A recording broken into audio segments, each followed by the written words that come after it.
Assassins, managed by Paul Jones. Here you see Paul now advising his men, telling them exactly what they need to do. And to tell you the truth, John, I don't see why they need Paul Jones, because you'll have to admit, they too, like the Briscoes, are a very well-oiled, precise wrestling machine. And they're very proud of their ability. They're big, they're tough, they move agile, they move like cats, and they've had that mask, David. They've had the mask for a long, long time. You know, the interview we just saw, very strong words from the other side of a camp. Bob Orton and Dick Slater, that is. That is one thing that's building it to be possibly the biggest feud that the wrestling profession has ever seen.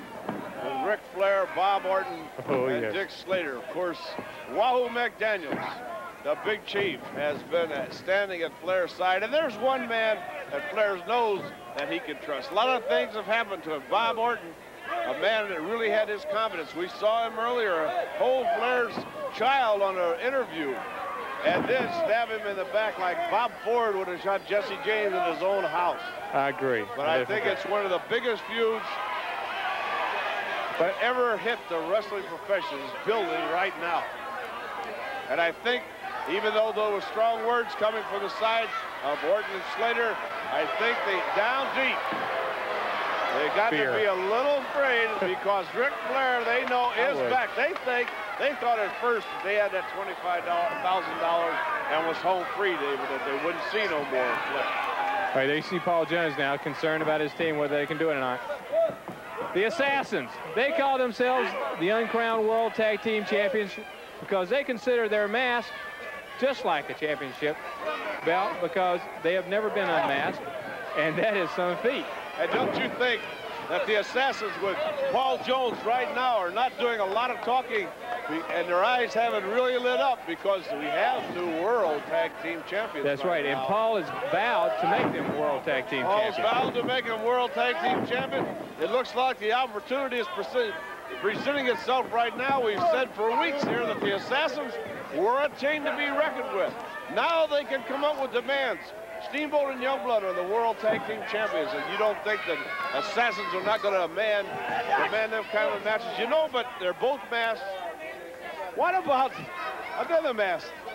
What if it was, say, Charlie Brown against the Assassins? Mask and mask right there in that ring, baby. That would be very interesting. Mask against mask. But, you know, the Assassins want that World Tag Team Championship. They have to go after Steamboat and Youngblood. There's two other individuals that they have to worry about. I'm talking about, there's another Youngblood, Mark Youngblood and Scott McGee.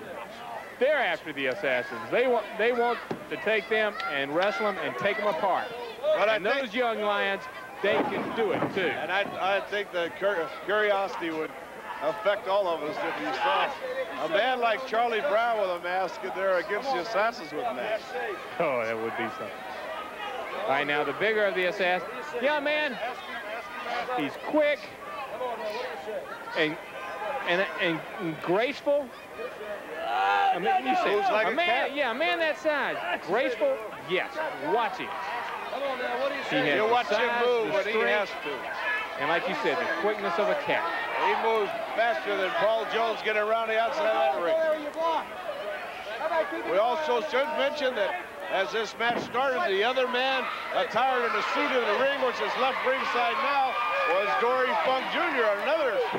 Right now he's choking, All right, this is why, you can't see it, that's why he's choking. The referee is distracted. The Assassin's partner. Very effective move by the Assassins. Now, you don't think that's not planned, that that's not in their playbook?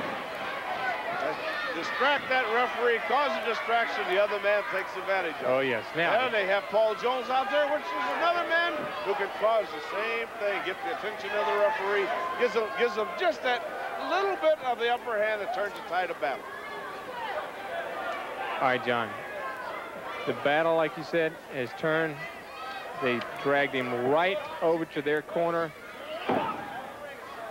And we see they start to do what they do best. We see these effective things done in the match like this. What if it is a little thing like that that changes the tide of battle and causes a victory for your team in a match with, say, Steve Bowden Youngblood for the world title. That little extra bit of advantage. That's right. Could make the difference in a world title. Jay's already said one of the big reasons they won the World Tag Team Championship are you fans out there. You stood behind them. They got down. You brought them back up, and they just said thank you. Well, I think, David, really from the bottom of your heart, that the fans have stayed behind them all 4 times. Yes. All 4 times of capturing that World Tag Team title. And they've suffered with them, and they went through pain with them. And I've seen them cry when they bleed, and hurt when they hurt. And we're all happy tonight. Oh, yes. All right, right now, Muslin's got him. Takes him sunset flip out to the center of the ring. Assassin goes over. He's got him in the corner. Whips him across. Muslin charges it. Oh, and he crashes into that turnbuckle. And I don't know, David, if he took it on an elbow or a shoulder right there. He's favoring that elbow. That's like trying to nail a quarterback and he gets out of the way and you hit a goal post. Oh, yes. All right, the bigger of the assassin. Big goes up. Catches him with the knee, comes across. Right on that injured arm, and he continues to work on that injured arm. Look at him drop that all his weight in them knee drops. I think the man enjoying it most is Paul Jones on the outside, the #1 manager of the Assassin team. And he's got to have big things set in his mind. This team, and with Steve Bowden Youngblood having the World Tag Team titles again. He's looking past into the future. He would like to have the World Tag Team Championship. Oh, he missed the elbow there. And again, Muslin escapes, and here's John Bonello in. Fired up, but Jones a little worried to see what this man's going to do. If an assassin can come up with a... Oh, put his leg up. Assassin whips him across. Bonello into the ropes, catches him. Wow, there's that power slam that he's used so effectively. Looks like he's going to finish him off right penny here. Combination. He stuck his knee up to keep him from wiggling around. And your winners, the Assassins.